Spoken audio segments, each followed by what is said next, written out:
Hello friends, welcome back to my YouTube channel Shikshan digital academy. आधुनिक भारतीय इतिहास के अंतर्गत हम पढ़ रहे हैं धार्मिक सामाजिक सुधार आंदोलनों को। आज के इस वीडियो में हम बात करेंगे भारत में स्त्री शिक्षा तथा महिला संगठनों की।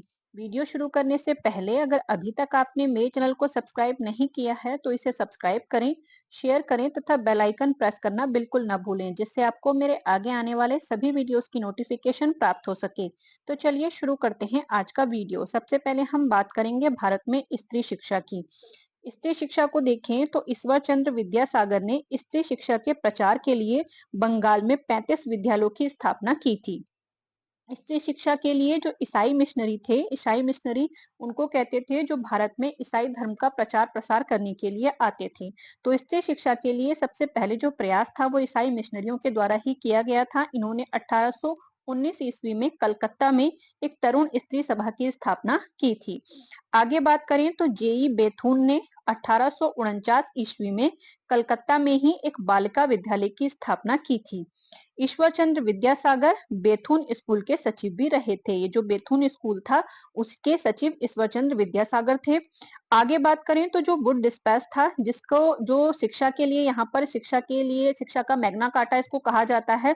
तो वुड डिस्पैच जो कि 1854 में ब्रिटिश सरकार के द्वारा लाया गया था, उसमें पहली बार स्त्री शिक्षा पर बल दिया गया था। यानी कि अगर आधिकारिक रूप से बात करें कि जो सरकारी प्रयास था तो वो वुड डिस्पैच के माध्यम से पहली बार किया गया था। भारत में नारी आंदोलन का जो सूत्रपात है वो मूलतः पंडिता रमाबाई की प्रेरणा से प्रारंभ हुआ था। यानी कि जो नारी आंदोलन शुरू हुआ वो पंडिता रमाबाई के प्रयासों से शुरू हुआ। प्रार्थना समाज की सदस्य थी ये, यानी कि जो पंडित रमाबाई थी वो प्रार्थना समाज की सदस्य थी। इन्होंने पुणे महाराष्ट्र में आर्य महिला सभा या आर्य महिला समाज की स्थापना की थी। आगे बात करें तो 1887 ईस्वी में पंडिता रमाबाई ने the high cast Hindu women नामक एक पुस्तक की रचना भी की थी। यानी कि 1887 में इनकी एक पुस्तक आई थी, उसका नाम था the high cast Hindu women. इसके अलावा 1889 ईस्वी में पंडिता रमाबाई कांग्रेस के बंबई सम्मेलन में शामिल होने वाली 10 महिलाओं में भी शामिल थी। यानी कि 1889 में जो कांग्रेस का सम्मेलन हुआ था बंबई में, क्योंकि हर साल कांग्रेस का सम्मेलन होता था, तो जो बंबई का सम्मेलन था वहां पर 10 महिलाओं ने भाग लिया था। तो उन 10 महिलाओं में से एक पंडिता रमाबाई थी। बाद में पंडिता रमाबाई ने ईसाई धर्म ग्रहण कर लिया था और पंडिता रमाबाई ने मुक्ति सदन की स्थापना भी की थी। इसके अलावा पंडिता रमाबाई ने विधवा महिलाओं की शिक्षा के लिए 1889 ईस्वी में ही शारदा सदन की स्थापना भी की थी। यानी कि ये विधवाओं के लिए भी था और विधवाओं की शिक्षा के लिए भी कार्य करता था। पूना सेवा सदन की जो स्थापना थी वो 1909 ईस्वी में रमाबाई रानाडे और जेके देवधर ने की थी। इसका जो उद्देश्य था वो महिलाओं और बच्चों का कल्याण तथा विधवाओं को आत्मनिर्भर बनाना था। यानी कि ये तीनों के लिए ही कार्य करती थी, चाहे वो महिलाएं हों या विधवा महिलाएं हों या फिर बच्चे हों। 1916 ईस्वी में जो डीके कर्वे थे उन्होंने पूना में पहला महिला विश्वविद्यालय स्थापित किया था। ये इंपॉर्टेंट पॉइंट है कि भारत में पहला महिला विश्वविद्यालय कब स्थापित किया गया, तो वो 1916 ईस्वी में जो कर्वे थे, डीके कर्वे, उनके द्वारा स्थापित किया गया था। इसके अलावा जो डॉक्टर आर.जी. भंडारकर थे वो इस विश्वविद्यालय के प्रथम कुलपति थे।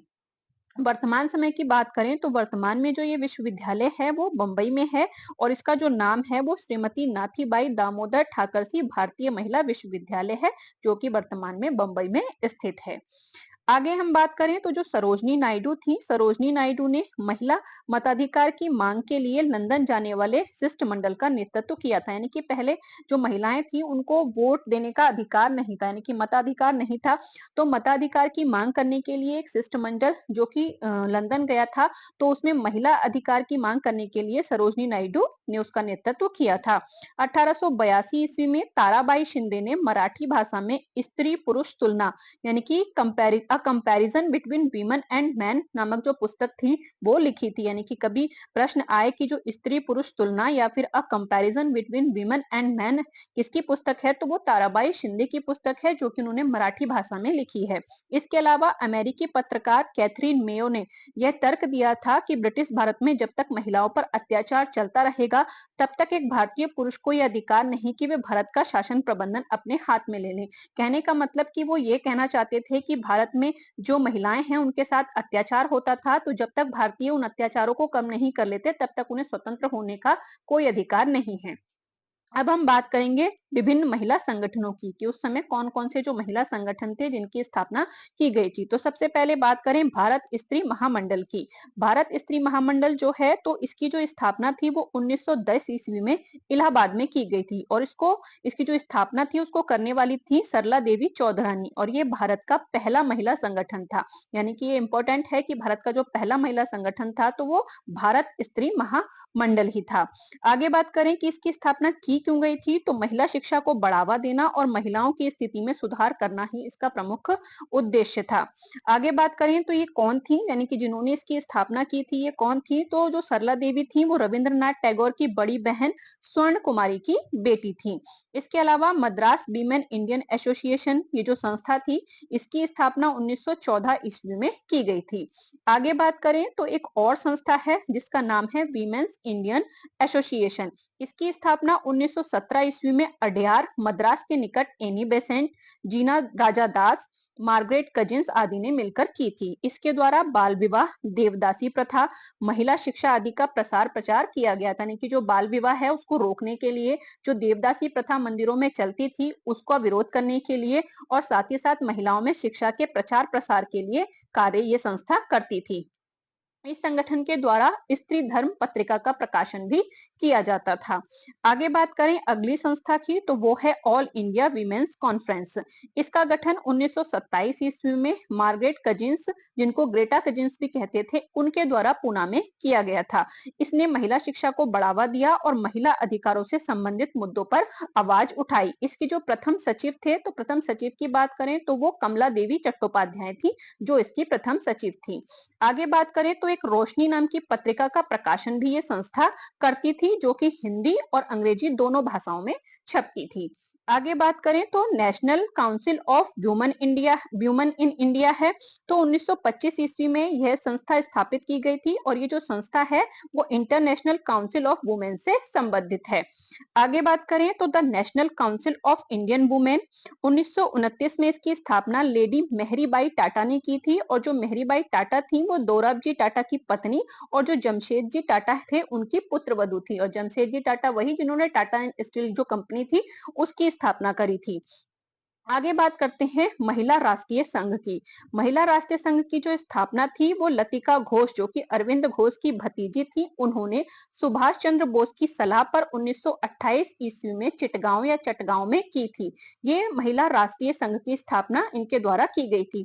यह प्रथम संगठन था जिसने महिलाओं को राजनीतिक कार्यक्रमों में भाग लेने के लिए प्रेरित किया। यानी कि ये पहला संगठन था जिसने सिर्फ समाज सुधार की नहीं बल्कि महिलाओं को राजनीतिक कार्यक्रमों में भाग लेने के लिए भी प्रेरित किया। आगे बात करते हैं राष्ट्रीय स्त्री संघ की। राष्ट्रीय स्त्री संघ को देखें तो इसकी स्थापना 1921 ईस्वी में गांधी जी के परामर्श से सरोजनी नायडू ने की थी और इसकी स्थापना उन्होंने बंबई में की थी।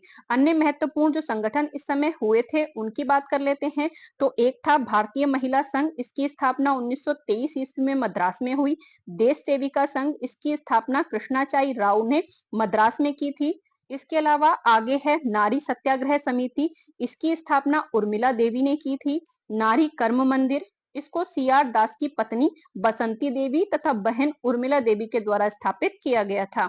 इसके अलावा स्त्री समाज संघ और स्वयं सेविका संघ आदि भी कई महत्वपूर्ण ऐसी संस्थाएं थी जो महिलाओं के उद्धार के लिए या महिलाओं में समाज सुधार के लिए की गई थी। तो इस तरह आज के वीडियो में हमने बात करी स्त्री शिक्षा तथा महिला जो संगठन थे उस समय भारत में स्थापित उनकी। अगर आप इसी तरह से आधुनिक भारत का इतिहास मेरे साथ पढ़ना चाहते हैं तो बने रहिए मेरे साथ। Thank you for watching.